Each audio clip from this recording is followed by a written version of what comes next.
Medical మరియు health care రంగంలో bright future కోసం వెతుకుతున్నారా? అయితే అరోరా అందిస్తున్న best paramedical and allied health sciences courses లో జాయిన్ అవ్వండి. ఉల్లిపాయలు మల్లయ్య గారా, 1 కిలో ఉల్లిపాయలు వేయండి.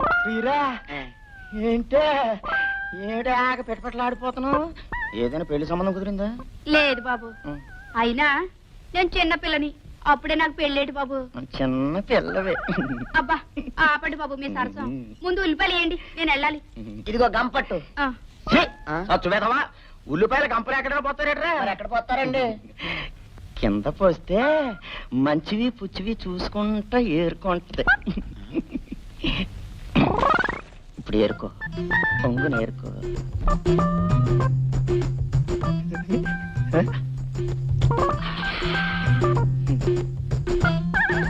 చాలా బాగున్నాయి. ఏటి బాబు? అదే ఉల్లిపాయలు. అన్ని బాగున్నాయి కానీ బాబు, ఇది ఒక్కటే కుళ్ళిపోయింది. ఇది మీరే ఉంచుకోండి. ఏ పిల్ల, డబ్బులు డబ్బులు మళ్ళీ వచ్చిస్తాలే అయ్యా. అంటే డబ్బులు కొనేరుతుంది. డబ్బులు ఊరికనే చచ్చు పెదవా. దాని దగ్గర ఎక్కడ పోతాయరా బాబు? 1 కిలో ఉల్లిపాయలు.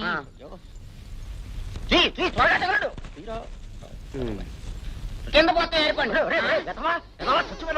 ముసలమ్మరా, కింద పోస్తే ఎలా ఏరుకుంటుందిరా? మీరే కానీ చెప్పారు కింద పోయి ఏరుకుంటారని. అయ్యో, నీకు తర్వాత చెబుతాను లేరా.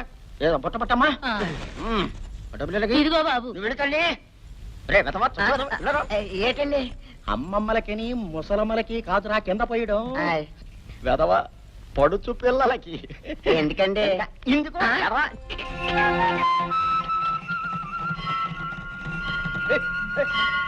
బాబు, ఒక్కసారి బండాపమని చెప్పు. అపోయ్, ఎందుకమ్మా? దేవుణ్ణి దర్శించుకోవడానికి బాబు.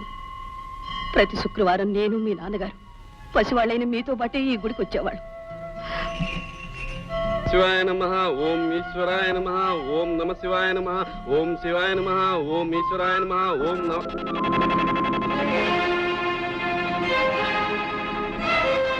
నువ్వు పార్వతమ్మవి కదూ? ఇంకా గుర్తున్నానన్నమాట. అప్పుడే ఎలా మర్చిపోతానమ్మా? పూజారి, నువ్వు మర్చిపోలేనివి, నీకు జ్ఞాపకం ఉన్నవి ఇంకా చాలా ఉన్నాయి. ముత్తైదువులా ఉండవలసిన మా అమ్మ నుదుటి కుంకుమ ఎలా చెరిగిందో, చేతి గాజులు ఎలా విరిగాయో నీ గుర్తుండే ఉంటుంది. పూజారి, ఆ కుంకుమ చెరిగినట్లే కొందరి చరిత్రలు త్వరలోనే చెరిగిపోతాయి. ఆ గాజులు విరిగినట్లే కొందరి అంతస్తులు విరిగి కూలిపోతాయి. అమ్మా, హారతి తీసుకుని త్వరగా వచ్చేసేయండి. అమ్మా, ఎందుకా కన్నీళ్ళు? ఒకప్పుడు ఆవేదన వల్ల కళ్ళల్లో నీళ్ళు వచ్చేవి. ఇప్పుడు ఆనందంతో కన్నీళ్ళు వస్తున్నాయి. పూజారి గారు, ఈ ఆనందం ఎందుకో తెలుసా? నా మాట, నా ప్రతిజ్ఞ నా కొడుకు నెరవేర్చబోతున్నందుకు. పదమ్మా. రామ్మా.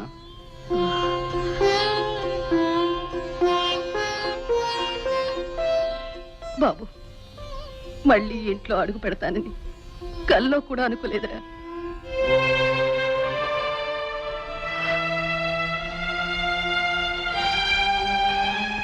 ఆ విధంగా శ్రీరామచంద్రుడు రావణాసురుణ్ణి సంహరించి తిరిగి రాజ్యానికి వచ్చాడు. ప్రజల్ని హాయిగా పరిపాలించాడు. ఆయన రాజ్యం సుఖశాంతులతో ఉండేది గనకనే దాన్ని రామరాజ్యం అనేవారు. అయితే ఇప్పుడు మన రాజ్యం రామరాజ్యం కావాలంటే ఏం చేయాలన్నా? నీలాంటి ప్రతి బాలుడు ఒక రాముడు కావాలి నాన్న. అయితే నేను రాముడిని అవుతాను. ఇది నాన్న ముద్ద. తినేసా. మరి ఇది అమ్మ ముద్ద. తిను బాబు.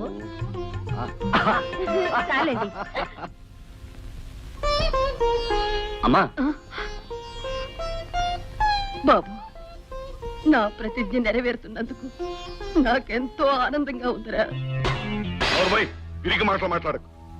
పెద్ద పులు లాంటి మనం ఒక ఆడదానికి భయపడి రక్షించమని దేవుని ప్రార్థించటం. పార్వతమ్మ ఊళ్ళోకి రావచ్చు, కానీ అది ఊళ్ళో ఉండాలిగా. దాని కొడుకు ప్రతిజ్ఞ చేయొచ్చు, కానీ వాడు బ్రతికి పట్టకట్టాలిగా. 25 ఏళ్ల నిండని ఒక కుర్రాడికి మొగ్గులేని ఆడదానికి భయపడి అర్చన చేసి వచ్చావంటే నీ చీటీ చించి నిన్ను నరకానికి పంపించాలి. కీర్తిశేషులు భూషయ్య గారి ధర్మపత్ని పార్వతమ్మ, ఏమిటిలా వచ్చావు? నాగరాజు, ఆ రోజు ఏ డబ్బు కోసం నా భర్తను చంపి నా జీవితాన్ని నాశనం చేశావో ఆ డబ్బు ఇదిగో. నీ బాకీ నేను తీర్చాను, కానీ చెరిగిపోయిన నా పసుపు కుంకుమని ఇప్పుడు నువ్వు నాకు తిరిగి ఇవ్వగలవా? నా భర్తను బ్రతికించగలవా? కేవలం డబ్బు కోసం ఎంతో మంది ప్రాణాలు తీసి ఎన్నో కుటుంబాన్ని ఉసిరిపెట్టిన పాపం నిన్ను ఊరికే పోనివ్వదు. నీ పాపాన్ని నేనే పండించి నా ప్రతిజ్ఞ నెరవేర్చుకుంటాను. పొయ్యి ఊదుకునే ఒక ఆడది ప్రతిజ్ఞ చేయటం, దానికి పులిలాంటి మనిషి తడిసి అమ్మో నన్ను చంపకు అని ప్రార్థిస్తాడనుకున్నావా? ఆ రోజు దగ్గర పడిందనే నిన్ను హెచ్చరించడానికి వచ్చాను నాగరాజు. నీ కొడుకు సాధించిన ఘనకార్యాలకి కారణం వాడి సామర్థ్యము కాదు, నా చేతకాంతనము కాదు. మనిషిని పొడిచే ముందు ఎద్దు కొమ్ముల కిందకు వంచుతుంది, అలాగనే అది ఓడిపోయినట్లు కాదు, ఎదుటి మనిషిని పైకి లేపటానికి. ఎవరిని ఎవరు పైకి లేపుతారో, ఎవరిని ఎవరు కిందకు తొక్కుతారో త్వరలోనే తేలిపోతుంది. ఈ నాగరాజును పైకి లేపడానికి ఎవరికెన్ని గుండెలున్నాయి? నాకున్నాయిరా. నిన్ను పైకి లేపడానికి ఎన్నో గుండెలక్కర్లేదు. ప్రతీకారంతో ప్రజ్వరిల్లే నా ఒక్క గుండె చాలు. అమ్మా, ఈ నీచుడితో మాట్లాడినా ఒకటే, పశువుతో మాట్లాడినా ఒకటే. రామ్మా. అయ్యా, ఇదిలా జరుగుతుందని నాకు ముందే తెలుసండి. ఎందుకంటే రాత్రి నాకు పీడకలు వచ్చిందని తనకు మనమే చేశాగా. అయ్యగారు, దాని కొడుకు పరిస్థితిని చూస్తుంటే ఆనాడు మహారాజుల్ని ముక్కలు ముక్కలు చేసేసిన పరశురాముడు వాళ్ళ అమ్మగారు గుర్తుకొస్తున్నారండి. ఊరుకోండయ్యా, అసలు అయ్యగారు ఆవేశంలో ఉంటే అర్థం పర్థం లేకుండా మాట్లాడతారేమిటి? అలాగే ముందా కుటుంబాన్ని ఈ ఊరు నుంచి బయటికి పంపించే పథకం ఉందా లేదా అది ఆలోచించరే. ఉంది. ఏమిటది? వచ్చే శ్రావణ శుక్రవారం నాడు మన గ్రామ దేవత పోలేరమ్మ జాతర పెద్ద ఎత్తున జరగబోతుంది. ఆనాడు ఓం శివాయ నమః. అమ్మ హార తీసుకోండి, అయ్యా హార తీసుకోండి.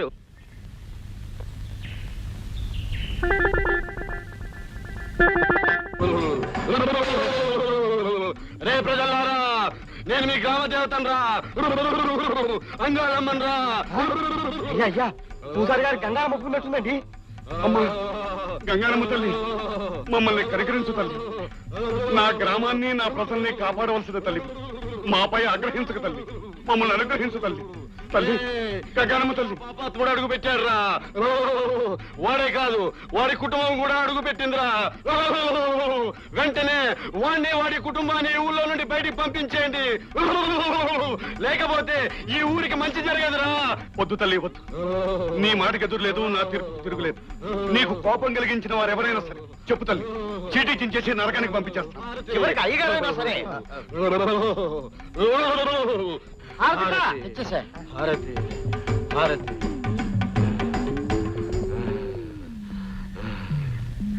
ప్రజలారా, మన ఊరి గంగానమ్మ తల్లి ఎంత సత్యమైన దేవతో మీ అందరికీ తెలుసు కదా. నా ఊపిరితిత్తులు చెడిపోయినా నేను బాధపడను, కానీ నా ప్రజలకు నష్టం వాటిల్లితే మాత్రం నేను భరించలేను. అమ్మవారి ఆగ్రహాన్ని మీరు చూశారు, అమ్మవారి కోరికను కూడా మీరందరూ విన్నారు. ఈ గ్రామ పెద్దగా ఇప్పుడు నేను ఏమి చెయ్యాలో మీరే నిర్ణయించి చెప్పండి. ఈ ముగ్గురిని ఉంచకూడదు. బాబు, అన్నయ్య, ఇలా గొర్రెలాగా చూస్తూ ఊరుకున్నారంటే అమ్మవారి కోపం వస్తుంది, అంటూ వచ్చి చేస్తారు. అవును, అమ్మవారు చెప్పినట్టు వీళ్ళని ఈ ఊరి నుంచి పంపించాల్సిందే. చెప్పండి అయ్యా. అవును, వాళ్ళని ఊళ్ళోంచి పంపించాల్సిందే. పంపించాల్సిందే. బాబు భరత్, ప్రజాభిప్రాయం విన్నావుగా, ఇక తమరు మన ఊరు కళకళలాడుతూ ఉండటం కోసం, మన ప్రజలు సుఖశాంతులతో ఉండటం కోసం నేనేం చేయడానికైనా సిద్ధమే. అమ్మా, చెల్లెమ్మా, పదండి. ఏమిటి బాబు నువ్వనేది? అవునమ్మా, తప్పదు. గ్రామదేవత మాట కాదని మనం ఈ ఊర్లో ఉండలేం. వీళ్ళందరి కోసం, ముఖ్యంగా నాగరాజు కోసం మనం ఈ ఊరు వదిలి వెళ్ళిపోవాలి. పదనమ్మా, పదండి. బాబు,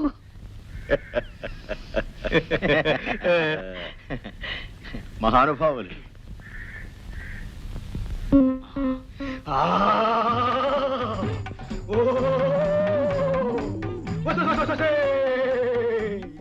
ఒరే మూర్ఖులారా, నా పేరు చెప్పి మాయ చేసేవాడు మాట మంగమ్మ తల కూతురు గంగమ్మ నేను ఒక మంచి వాడిని ఊరించి బయట పంపుతుంటే తలపుతారా మీరు? వచ్చేస్తుంది, కోపం వచ్చేస్తుంది, తినేస్తాను. ఇక్కడ నువ్వు అమ్మ తల్లి, అమ్మా నువ్వు ఎవరి మీద కోపం తెచ్చుకో. అమ్మా గంగానమ్మ, ఏం చేయాలో సెలవిస్తే మేమంతా అలాగే చేస్తామమ్మా. అనుగ్రహించమ్మా తల్లి. అమ్మా వినరా మూర్ఖులారా, వినరా ఊరికి పెద్ద మూర్ఖు. అమ్మా నా పేరు మీద అబద్ధం చెప్పి ఈ ఊరిని మోసం చేసిన పూజారి గడకపోలే ఉండరు. అంత శిక్ష వేయద్దమ్మా, నరబలదు. కావాలంటే కోళ్ళలో మేకల్లో గొర్రెల్లో ఇస్తాను. అవేమీ వద్దురా, కనీసం వర్కాలతో ఇవ్వండిరా. శాంతించమ్మా. అమ్మ తల్లి శాంతించమ్మా. ప్రజలారా, ఇంతకు ముందు అమ్మ పేరుతో పూజారి అబద్ధం చెప్పినా నేనందుకు ఒప్పుకున్నాను, వెళ్ళడానికి సిద్ధపడ్డాను. ఇప్పుడు నిజమైన అమ్మ మన గంగానమ్మ చెప్పిన మాటకి ఏం చేయాలో మీరే నిర్ణయించండి. బాబు గారు, మనాడు బాబు గారు, ఇప్పుడు మీరే నన్ను రక్షించాలి. బాబు, కాలు చేయక బదులు ఏదైనా శాంతి జరిపిస్తే? అవును, జరిపించాలి, జరిపించాలి. అయ్యా, శాంతి జరిపిస్తామండి. అది నిజమే. ప్రజలారా, ఊరికి పెద్దయిన నాగరాజు మన గంగానమ్మకు శాంతి జరిపిస్తే పూజారి గారిని వదిలేయచ్చు. తప్పకుండా జరిపిస్తాను శాంతి. ఖర్చు ఎంత అవుతుంది? మహా అయితే కాలుకు 5,000, చీకి 5,000. ఏమిటి రూపాయలే? అంతేకాదు, ఊరందరికీ అన్నదానం, పేదవాళ్ళకి వస్త్రదానం జరిపితేనే మన గంగానమ్మ శాంతిస్తుంది. అందుకు ఒప్పుకుంటారా నాగరాజు గారు? ఒప్పుకోండి బాబు గారు, ఒప్పుకోండి, ఒప్పుకోండి బాబు. దానికేముంది? నేను ఖర్చు పెట్టేది పరాయి వాళ్ళకి కాదుగా, నా గ్రామవాసులైన నా ప్రజలకేగా. అలాగే అలాగే ఖర్చు పెడతాను. ప్రజలారా, నాగరాజు లాంటి గొప్ప మనిషి మన ఊర్లో ఉండడం నిజంగా మనందరి అదృష్టం. చూడు, నన్ను నా కుటుంబాన్ని ఈ ఊరి నుంచి తరమాలనుకున్నావు కదూ, అందుకు నీకు జరిమానా 10,000.